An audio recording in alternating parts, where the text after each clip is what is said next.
আমার দায়িত্ব নমিনেশন আনা, আর আপনাদের দায়িত্ব ধানের শীষকে বিজয়ী করা।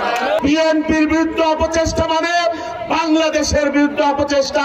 হে আল্লাহ, আপনি আমাদের নেত্রীকে দয়া করে সুস্থতা দান করেন। নির্বাচনে পরাজিত করবার জন্য বা বিএনপির বিরুদ্ধে নানা অপতৎপরতা শুরু হয়েছে দেশের ভেতরে দেশের বাইরে। আজকে বক্তব্য পরিষ্কার, বিএনপির বিরুদ্ধে অপচেষ্টা মানে বাংলাদেশের বিরুদ্ধে অপচেষ্টা। বিএনপিকে পরাজিত করা মানে বাংলাদেশকে পরাজিত করা। আবার আমরা দাবেদারি চাই না।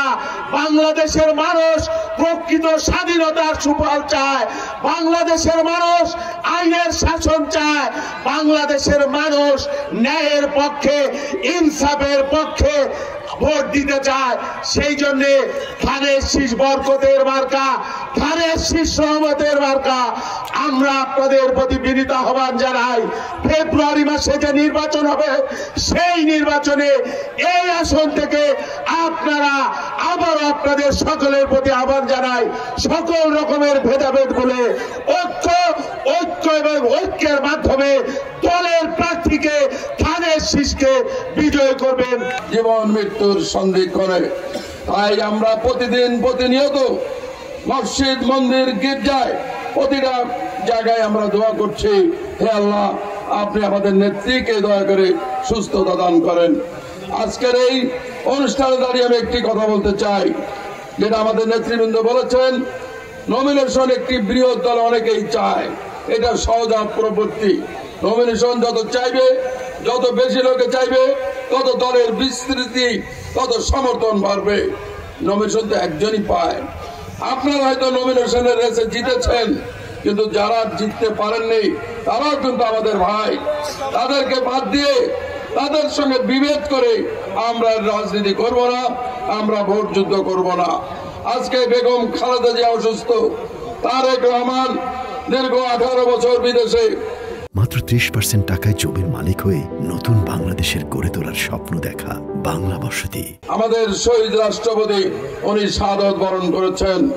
আজকে ধানের শীষের সম্মানের দিকে, ধানের শীষের ইজ্জতের দিকে তাকিয়ে আপনারা দয়া করে সকলে ঐক্যবদ্ধভাবে আগামী নির্বাচনের বৈতরণী পার করবেন, এই আশাবাদ আমি ব্যক্ত করি।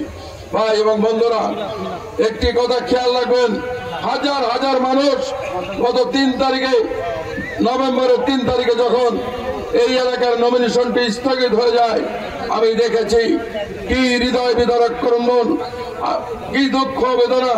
আমি তখন আমার এই ভাইদেরকে বলেছিলাম, আপনারা দয়া করে ধৈর্য ধরেন, আল্লাহর কাছে দোয়া করেন এবং নমিনেশনের ব্যাপারটা আমার উপর ছেড়ে দেন। আমার দায়িত্ব নমিনেশন আনা, আর আপনাদের দায়িত্ব ধানের শীষকে বিজয়ী করা। আমি আমার কথা রেখেছি, এখন আপনাদের পালা। আগামী নির্বাচন হবে ফেব্রুয়ারি। এই নির্বাচন পর্যন্ত যারা প্রকৃত অর্থে শহীদ রাষ্ট্রপতি জিয়াউর রহমানকে ভালোবাসেন, যারা বেগম জিয়াকে ভালোবাসেন, যারা তারেক রহমানকে ভালোবাসেন, যারা বিএনপি নামক এই দলটিকে ভালোবাসেন, মনে রাখবেন এই মাঠ একটি পবিত্রতম মাঠ। এই মাঠে শহীদ রাষ্ট্রপতি জিয়াউর রহমান সাহেব 1977 সালে এসেছিলেন বিএনপির মিটিং করতে। তখন বিএনপি ছিল না, অবশ্য তখন ছিল জাগ দল। তারপরে আজ পর্যন্ত এখানে বিএনপির কোন মিটিং হয় নাই। আমরা আজকে শহীদ জিয়ার পদমুখরিত এই মাঠ থেকে ফরিদপুর একের বিএনপির প্রার্থী হিসাবে নির্বাচনের ঘোষণা করলাম। আপনারা সকলে দয়া করে বাড়িতে বাড়িতে মা বোনকে আমার সালাম দেবেন এবং ধানের শীষের পক্ষে যাতে ভোট যুদ্ধে জয়ী হওয়া যায় সেই ব্যবস্থা করবেন। ধানের শীষের কান্ডারি জনাব খন্দকার নসরুল ইসলাম সাহেব, আল্লাহ তিনি মনোনয়ন পেয়েছেন, মাহবুব তাকে সংসদ সদস্য হিসেবে আল্লাহ আপনি কবুল করে নেন। আল্লাহ ওয়াতুব আলাইনা ইন্নাকা আনতাত তাওয়াবুর রহিম। সুবহানা রাব্বিকা রাব্বিল ইজ্জাতি আম্মা ইয়াসিফুন ওয়া সালামুন আলাল মুরসালিন ওয়ালহামদুলিল্লাহি রাব্বিল আলামিন। আসসালামু আলাইকুম ওয়া রাহমাতুল্লাহ।